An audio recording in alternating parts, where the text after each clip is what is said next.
Nessa semana estamos estudando sobre 5 diferentes fontes que influenciam a nossa interpretação da Bíblia: a tradição, a experiência pessoal, a cultura na qual nós vivemos, a nossa razão e a própria Bíblia. E nós vamos ver o que há de bom e o que há de ruim em cada uma dessas fontes, com exceção da Bíblia, porque ela é a perfeita palavra de Deus. Hoje veremos qual é o papel da tradição como fonte de estudo da Bíblia. A tradição da igreja, ela pode ser uma coisa boa ou uma coisa ruim. Quando a tradição é uma coisa boa? A tradição é uma coisa boa quando ela organiza, estrutura as doutrinas bíblicas corretas e cria uma rotina de culto e cria uma rotina de adoração a Deus. Além disso, a tradição faz com que nós sejamos conectados com as raízes do Evangelho, as raízes da palavra de Deus, que servem como fundação para a nossa fé. Entretanto, existem também perigos na tradição. O primeiro é colocar a tradição eclesiástica no mesmo nível ou acima da Bíblia. Isso é um perigo muito grande e nossos irmãos católicos passam muito por esse risco, porque a tradição é a intérprete da Bíblia e não ao contrário. Já os protestantes fazem da Bíblia a intérprete da tradição. Tá? Outro perigo da tradição, mesmo que ela tenha suas vantagens, é que a tradição pode, em algum momento, se tornar simplesmente uma tradição humana que não tem base na Bíblia e assim suplantar ou substituir a palavra de Deus. Isto acontece, por exemplo, no contexto ali de Marcos 7, 1 a 13. Jesus, ao falar da hipocrisia dos fariseus em quererem participar de rituais de purificação,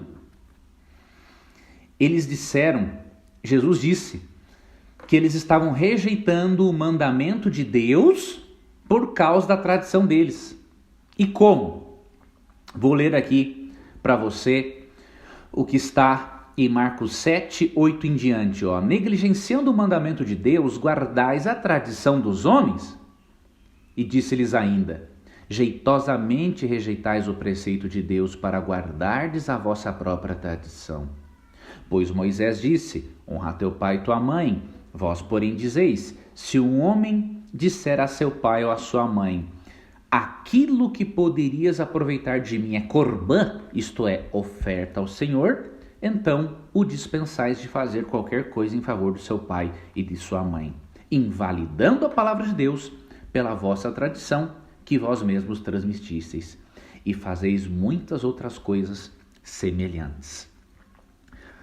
Aqui nós vemos claramente o perigo de uma tradição eclesiástica que se coloca no mesmo nível ou num nível acima da Bíblia. Um dos mandamentos de Deus é honrar pai e mãe. Honrar pai e mãe significa cuidar deles na velhice, dar o apoio, inclusive financeiro, a eles. Só que os líderes religiosos da época criaram um esqueminha para as pessoas não seguirem esse mandamento. Se alguém dissesse a palavra corbã em relação a bens, em relação ao dinheiro, aquilo passaria a pertencer aos sacerdotes, aos líderes religiosos. E desta forma os pais ficavam privados do auxílio dos filhos. Você percebe? A tradição dos anciãos, a tradição judaica da época, suplantou a palavra de Deus. E este perigo nós corremos e muito hoje. Nós devemos entender que a tradição tem a sua importância. A tradição, ela nos ajuda a estarmos conectados com as raízes da verdade que nós descobrimos. Ela estrutura a doutrina, ela nos ajuda a mantermos uma rotina de adoração. Mas a tradição pode ser um instrumento de Satanás se nós não usarmos devidamente. Por quê? Satanás pode igualar a tradição aos mandamentos de Deus. E isso não pode acontecer. Tanto que Jesus diz que em vão me adoram, ensinando doutrinas que são preceitos de homens. Se nós colocarmos uma tradição humana que não tem base bíblica acima da palavra de Deus, a adoração a Jesus é vã, é como se não existisse. Portanto, a Bíblia está acima das tradições, mesmo daquelas que são boas. E ao invés de interpretarmos a Bíblia com a ajuda da tradição da igreja, devemos interpretar a tradição da igreja, compreendê-la, avaliá-la à luz da Bíblia, porque a Bíblia é a perfeita palavra de Deus. Tá bom?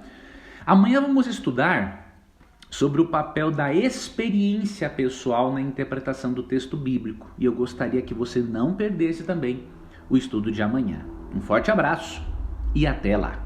Eu criei um clube de amigos, um clube de assinantes, para eu poder manter uma relação mais íntima com alguns dos meus internautas, telespectadores e ouvintes. Obviamente, este grupo vai chegar o momento em que eu vou ter de fechá-lo, né? Porque senão eu não vou poder atender a todas as pessoas como eu gostaria. Eu gostaria de convidar você a fazer parte deste clube, né? É um clube de assinatura, um valor muito irrisório, né? Para eu postar muitos materiais de qualidade para você e também para eu continuar aí trabalhando, adquirindo equipamentos bons para poder gravar esse conteúdo de qualidade para vocês. Se você quiser fazer parte deste grupo, deste clube de amigos, né, vá também aqui no link na descrição do vídeo, conheça mais a respeito. Nós temos inclusive já um grupo no Telegram somente para esses assinantes e ali vamos recebendo as dúvidas para que nós possamos fazer lives, uma live por mês. Entre outras coisas, eu estarei fazendo para este grupo, tá bom? Então será uma honra para mim ter você como parte desse clube de amigos para eu poder lhe ajudar em sua caminhada cristã. Eu tenho muita coisa para repartir com você e que, obviamente, mesmo que nós já tenhamos mais de 500 vídeos aqui no YouTube, isso é uma parcelinha, né, de tudo aquilo que nós temos para aprender juntos. Então eu espero você. Entre ali no clube, se inscreva, vai ser um prazer para mim ter você como aluno, tá bom? Um abração e estou lhe aguardando.